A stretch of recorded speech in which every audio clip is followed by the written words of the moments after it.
안녕하세요. 오늘은 2021년 6월 29일 화요일 아침입니다. 안교육과 새벽기도에 오신 여러분들을 진심으로 환영합니다. 저는 넷파교회를 섬기는 정선옥이라고 합니다. 먼저 기도드리고 오늘 교과 내용을 살펴보도록 하겠습니다. 기도하겠습니다. 하늘에 계신 하나님, 우리에게 하나님 안에서 쉴 수 있는 쉼을 허락하여 주신 하나님의 사랑과 은혜를 인하여 감사를 드립니다. 우리가 하나님 안에서 편히 쉴 수 있는 그런 믿음과 또 하나님에 대한 신뢰와 또 하나님께서 우리를 위해서 큰 일을 이루신다는 그 기대를 우리의 마음에 결코 놓지 않으면서 살아감으로 하나님 안에서 쉴 수 있는 진정한 휴식의 시간을 가질 수 있도록 주여 도와주시옵소서. 오늘 이 시간에도 하나님께서 우리에게 바라시고 원하시는 그 안식 시간에 들어갈 수 있게 하여 주옵기를 간구하며 거룩하신 예수님 이름으로 기도드렸습니다. 아멘. 감사합니다. 이번 주부터 시작되는 2021년 제3기의 총제목은 그리스도 안의 쉼입니다. 이번 주는 제1과 쉴 틈 없이 바쁜 세상에 살아가기에 대해서 살펴보고 있습니다. 하나님께서는 지치고 피곤한 인생을 살아가고 있는 우리들을 위해서 육신적으로 그리고 영적으로 쉼을 통하여 재충전을 할 수 있는 7일 제도를 통하여 한날 안식일을 우리에게 허락하셨고 그것을 통하여 쉴 수 있도록 우리를 배려하셨습니다. 또한 하나님께서는 그날을 우리에게 지키라고 명령하셨습니다. 그러나 우리가 살아가면서 육신적으로 영적으로 제대로 충전하지 못하여 탈진함으로 낭만과 절망에 허우적거릴 때에 우리 하나님은 직접 찾아오시어 우리에게 새로운 희망과 또 소망을 주시고 우리에게 할 일을 허락하심으로 말미암아 다시 힘을 얻게 하시는 하나님을 볼 수 있었습니다. 오늘은 그 세 번째 시간으로 구약에서 발견할 수 있는 쉼의 정의에 대해서 살펴보도록 하겠습니다. 성경에서 말하는 쉼의 개념에 대한 정확한 정의가 필요합니다. 그래서 오늘은 구약에서 말하는 쉼의 개념에 대해 살펴보고 내일은 수요일 소재에서 신약에서 말하는 쉼의 개념에 대해서 살펴보도록 할 것입니다. 특별히 구약과 신약에 나타난 용어를 연구함으로 그 의미를 파악하고자 하는 것입니다. 우리가 성경 공부를 할 때 다양한 방법 중에 하나가 성경에 기록된 단어를 연구하는 것입니다. 특별히 성경을 기록한 히브리어 헬라어는 한문처럼 뜻글자이기 때문에 단어를 연구함으로 그 의미와 정의를 파악하는 데 굉장히 많은 도움을 받는 것을 알 수가 있습니다. 그래서 오늘은 구약에 등장하는 쉼에 대한 용어를 살펴보도록 하겠습니다. 첫 번째 쉼을 나타내는 단어는 창세기 2장 3절과 4절에 나오는 샤바트입니다. 창세기 2장 3절에 하나님이 지으시던 일이 일곱째 날이 이를 때에 마치니 그 지으시던 일이 다음으로 일곱째 날에 안식하시니라. 여기에 등장하는 이 안식하시니라 이 안식은 하나님께서 창조의 모든 사역을 마치시고 쉬신 것을 의미하는 샤바트라는 동사를 사용하고 있습니다. 그 의미는 그 뜻은 일을 멈추다, 쉬다, 휴가를 쓰다라는 뜻을 가지고 있습니다. 출애굽기 5장 5절에서도 이와 동일하게 사용되는 것을 발견할 수가 있는데요. 여기에 애굽왕 바로가 모세에게 히브리인들의 노역을 쉬게 하냐라고 말할 때에 사용하였습니다. 출애굽기 5장 5절에 가로되 이제 나라에 이 백성이 많거늘 너희가 그들의 역사를 쉬게 하는도다 라고 하였습니다. 결국 쉬게 하는도다. 샤바트라는 그 단어를 사용함으로 일을 멈추는 쉬는 것을 의미하는 것을 알 수가 있습니다. 이 샤바트라는 동사를 명사로 바꾸면 우리가 익히 사용하는 세바스, 안식일이 되는 것입니다. 결국 7일 중에 한 날인 이 안식일은 영적으로, 육적으로 그뿐만 아니라 정신적으로 하나님 안에서 모든 일과 사사로운 생각들을 멈추고 쉬는 것을 의미합니다. 오직 하늘에서 오는 하나님의 거룩한 영을 통하여서 재충전받는 날이 바로 세바스, 안식일인 것입니다. 그러므로 우리는 안식일에 모든 일상적인 일들을, 일상적인 생각들을, 삶들을 멈춰야 합니다. 그것을 멈출 때에 우리는 하늘에서 내려오는 우리를 충분히 재충전할 수 있는 그런 에너지, 거룩한 하나님의 영적인 것을 받을 수 있을 것입니다. 그리고 두 번째 살펴보기를 원하는 쉼을 나타내는 단어는 누아흐입니다. 출애굽기 20장 11절과 신명기 5장 5절, 즉 10계명을 언급할 때 넷째 계명에 등장하는 단어가 바로 누아흐입니다. 출애굽기 20장 11절에 이는 엿새 동안에 나 여호와가 하늘과 땅과 바다와 그 가운데 모든 것을 만들고 제7에 쉬었음이라. 이것은 천지를 창조하시고 쉬시는 하나님의 모습을 나타내고 있는 것입니다.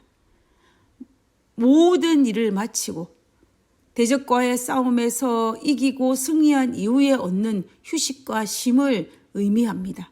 결국 이 누아흐의 의미는 전쟁에서 대적과의 싸움에서 승리하고 난 이후에 얻는 휴식을 뜻하는 것을 알 수가 있습니다. 우리의 일상생활에서 예를 들면 우리가 하는 어떤 프로젝트가 성공적으로 마치고 난 이후에 오는 휴식이 바로 이 누아흐입니다. 이 휴식에는 희열과 감사와 찬양이 동반되는 쉼입니다. 아마 하늘에 가서 이 누아흐의 안식을 취하지 않을까라고 우리는 기대해 봅니다. 이 땅의 모든 사탄과의 전쟁에서 승리한 이후에 마침내 모든 죄악에서 승리한 이후에 하늘나라에서 누리는 그 희열과 감사와 찬양이 동반된 휴식, 쉼, 천국에서의 그 안식이 여기에 해당되지 않을까 생각하게 되는 것입니다. 우리 모두 매일의 삶 속에서 이 누아흐의 안식을 누리고 마침내 하늘에 가서 그 누아흐의 안식일을 누릴 수 있는 우리 모두가 되었으면 좋겠습니다. 그리고 세 번째 살펴보기를 원하는 쉼을 나타낸 단어는 샤가트인데, 이 샤가트는 평온하다, 조용하다는 뜻을 가지고 있습니다. 이 동사는 여호수아 11장 23절에서 여호수아가 가나안 땅에 도착한 이후에 초기 가나안 땅 정보 사업을 마치고 난 다음에 여호수아 11장 23절에 끝부분에 그 땅의 전쟁이 그쳤더라라고 기록하고 있습니다. 모든 전쟁이 끝나고 평화가 찾아온 그 평온과 조용한 것을 나타내는 단어가 바로 이 샤가트입니다. 그래서 이 동사는 특별히 전쟁이 많았던 시절인 여호수아와 사사기 시대에 종종 평화로운 상태를 나타낼 때에 사용하고 있습니다. 그리고 이제 네 번째 쉼을 나타내는 단어는 라가라는 단어입니다. 신명기에서 하나님께서 불순종에 대한 경고를 하실 때에 사용했던 단어가 바로 이 라가입니다. 그들이 하나님의 말씀에 불순종하면 열국 중에서 내 평안함을 얻지 못할 것이라고 경고하였습니다. 그 편안함을 얻지 못할 것이란 그 편안함이 바로 라가입니다. 예레미야 50장 34절에서도 이 단어가 등장합니다. 하나님 말씀을 거절하였을 때에 육신은 쉬고 있지만 진정한 쉼을 누리지 못하고 불안한 가운데 쉬는 것을 묘사할 때 사용되는 단어가 바로 이 라가입니다.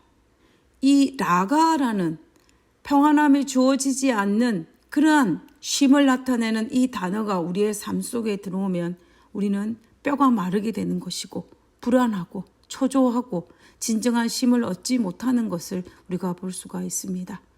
불완전한 쉼은 신명기에서 그리고 예레미야에서 하나님 말씀에 불순종할 때 주어지는 것이라고 우리에게 경고하고 있는 것입니다.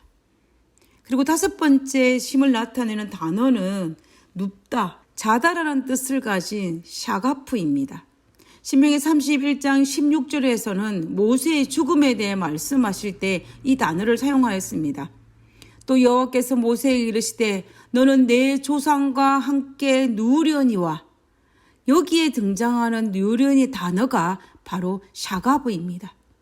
그리고 하나님께서 다윗과 맺으신 언약 가운데에서 하나님께서 다윗의 왕자의 계보가 계속될 것이라 약속하실 때에도 이 단어를 사용하셨습니다. 사무엘하 7장 12절에 내 수완이 차서 내 조상들과 함께 누울 때에 내가 내 몸에서 난 내 씨를 내 뒤에 세워 그의 나라를 경고하게 하리라. 여기에 하나님의 약속에서 내 조상들과 함께 누울 때 사용한 단어가 바로 이 샤가브입니다. 결국 다섯 번째 쉼을 나타내는 이 샤가버는 죽음을 의미하는 것을 우리가 알 수가 있습니다. 이 땅의 모든 수고를 마치고 성도가 주님께서 재림하시기 전까지 이 땅에서 잠시 편히 쉬는 그 죽음의 쉼을 의미하는 것입니다. 죽음은 끝이 아닙니다. 죽음은 이 땅의 모든 숙제를 마치고 하늘에 들어가기 전에 이 땅에서 허락하신 하나님의 사명을 마치고 잠시 쉬는 것을 의미하는 것입니다. 우리가 죽음이 슬픈 것은 잠시 동안 보지 못하기 때문에 슬픈 것이지 영원한 이별 때문에 슬픈 것은 절대로 아닙니다. 우리는 지금까지 구약에 등장하는 이 쉼에 대한 단어를 살펴보았습니다. 지금까지 살펴본 이 히브리어 동사로 쉼의 개념은 단순히 한두 단어로 국한되지 않았음을 우리는 발견할 수가 있었습니다. 이처럼 쉼은 육체적인 쉼의 개념을 뛰어넘어서 사회적으로, 정서적으로, 영적으로 쉬는 재충전의 개념을 가지고 있음을 우리는 알 수가 있는 것입니다. 우리 15페이지에 있는 영감의 교훈을 통하여서 참된 쉼에 대해서 한번 생각해 보도록 하겠습니다. 참된 쉼의 근원. 하나님께서는 우리에게 너희는 가만히 있어 내가 하나님됨을 알지어다 라고 명하신다. 여기에서만 참된 쉼을 찾을 수 있다. 그리고 이것이 하나님을 위하여 수고하는 모든 사람을 위한 효과적인 준비이다. 분주하게 움직이는 군중과 인생의 격렬한 활동으로 인한 긴장 속에서 이와 같이 소생함을 얻는 영혼은 빛과 화평의 분위기로 둘리올 것이다. 시대소망 364페이지에 있는 말씀입니다. 이 자리에 있는 여러분들은 오늘 하나님 안에서 진정한 휴식의 쉼을 즐기고 계십니까? 하나님께서 우리를 위해 일하실 것을 믿고 신뢰하면서 그리고 하나님께서 우리를 위하여 놀라운 일들을 일으킬 것을 기대하면서 진정한 쉼을 누리게 되시기를 진심으로 바랍니다. 오늘 하루도 하나님 안에서 진정한 쉼을 쉴 수 있는 우리 모두가 되기를 간절히 바라면서 기도하고 마치도록 하겠습니다. 기도하겠습니다. 구약 전반에 걸쳐서 나타난 쉼에 대한 가르침으로 인하여 감사를 드립니다. 하나님께서 우리에게 가르쳐 주시고자 하는 쉼의 개념을 머리로만 아는 것이 아니라 구체적인 삶의 실천을 통하여 날마다 경험하며 살기를 원합니다. 하늘에 계신 하나님, 하나님께서 우리에게 허락하신 그 쉼을 쉴 수 있도록 주여 도와주시옵소서.